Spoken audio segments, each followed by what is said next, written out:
আবু সাঈদ যেভাবে পুলিশের বুলেটের সামনে বুক চিতিয়ে দাঁড়িয়েছিল, সেটাই জুলাই গণঅভ্যুত্থানে আমাদের অনুপ্রেরণা ছিল। এবং আবু সাঈদের মতো অন্য সকল শহীদেরা আমাদের যে লড়াই, ফ্যাসিবাদী ব্যবস্থা বিলোপের বিরুদ্ধে আমাদের যে লড়াই, সেই লড়াইয়ের অনুপ্রেরণা। যুগ যুগ ধরে বাংলাদেশের মানুষ আবু সাঈদ, ওয়াসিম, মুগ্ধ সহ সকল শহীদদের এবং আহত যোদ্ধাদের শ্রদ্ধার সাথে স্মরণ করবে। আজকের দিনে আমি জাতীয় নাগরিক পার্টির পক্ষ থেকে এবং গণ অভ্যুত্থানে অংশগ্রহণকারী সকল ছাত্র জনতার পক্ষ থেকে আবু সাঈদ সহ সকল শহীদদের, আহতদের স্মরণ করছি। এবং আমাদের যেই দাবি ছিল যে বিচার, সংস্কার এবং নতুন সংবিধান, সেই তিনটি দাবি আমি আজকে আবু সাঈদের কবর থেকে পুনর্ব্যক্ত করছি যে একটি নতুন বাংলাদেশ গড়তে হলে আমাদের অবশ্যই বিচার, সংস্কার এবং গণপরিষদ নির্বাচনের মাধ্যমে নতুন সংবিধানের দিকে যেতে হবে।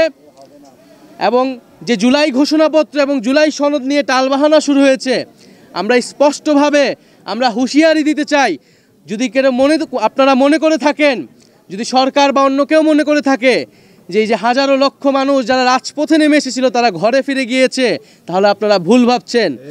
আমরা আবু সাঈদের কবর থেকে ঘোষণা করছি, আমরা বাংলার প্রতিটি পথে প্রান্তরে যাব। আমরা বাংলার ছাত্র জনতা, তরুণ, শ্রমিকদেরকে আবারও রাজপথে নেমে আসতে আহ্বান জানাবো। এবং আমরা ৩রা আগস্ট ঢাকায় আসছি, বাংলাদেশের জনগণকে, ছাত্রদেরকে, শ্রমিকদের সাথে নিয়ে আমরা ঢাকায় ঢুকবো এবং আমাদের যে জুলাই ঘোষণাপত্র এবং জুলাই সনদ, সেটি আমরা আদায় করে ছাড়বো ইনশাআল্লাহ। আপনারা যারা সাংবাদিক ভাই বোনেরা রয়েছেন তাদেরকে আন্তরিক কৃতজ্ঞতা জানাচ্ছি, ধন্যবাদ জানাচ্ছি। এবং আমরা এই পদযাত্রা আপনাদেরকেও সাথে পাবো।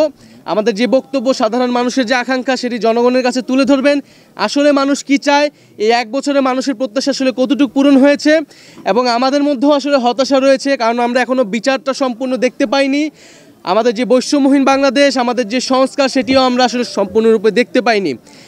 ফলে আমরা মনে করি যে এই যে বলা হচ্ছে যে এইটা সরকার পতনের আন্দোলন ছিল কেবল, আমরা মনে করি এটা কেবল সরকার পতনের আন্দোলন ছিল না, এটি ছিল নতুন বন্দোবস্ত প্রতিষ্ঠার আন্দোলন। একটি দল পরিবর্তন বা ক্ষমতার হস্তান্তরের জন্যই গণ অভ্যুত্থান ঘটেনি। গণ অভ্যুত্থান ঘটেছিল এই যে একটি গণতান্ত্রিক বন্দোবস্ত, সেই বন্দোবস্ত প্রতিষ্ঠার জন্য। আজকে 1 জুলাই আনুষ্ঠানিকভাবে আমরা আমাদের কর্মসূচি শুরু করছি।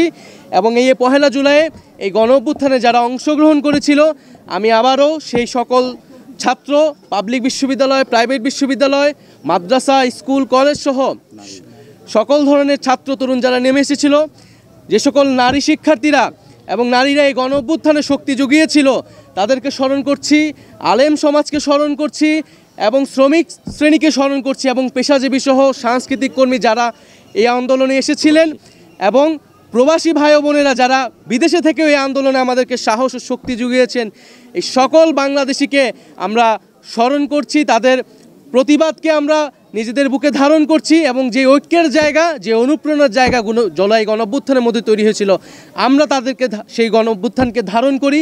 জাতীয় নাগরিক পার্টি সেই গণঅভ্যুত্থানের আকাঙ্ক্ষাকে ধারণ করে সামনে এগিয়ে যাবে। আসসালামু আলাইকুম।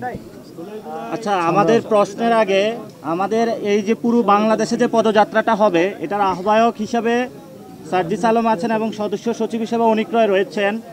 আপনারা সাংবাদিকবৃন্দ অনেকে ঢাকা থেকে এসেছেন। আমরা একটু পরে গাইবান্ধাতে যাব, গাইবান্ধা থেকে রংপুরে যাব। অর্থাৎ আমরা আগামী কয়েকদিন আপনাদের এই রংপুরবাসীর গ্রামে গঞ্জে ডোর টু ডোরে আমরা যাব। আপনারা আমাদের সাথে থাকবেন এবং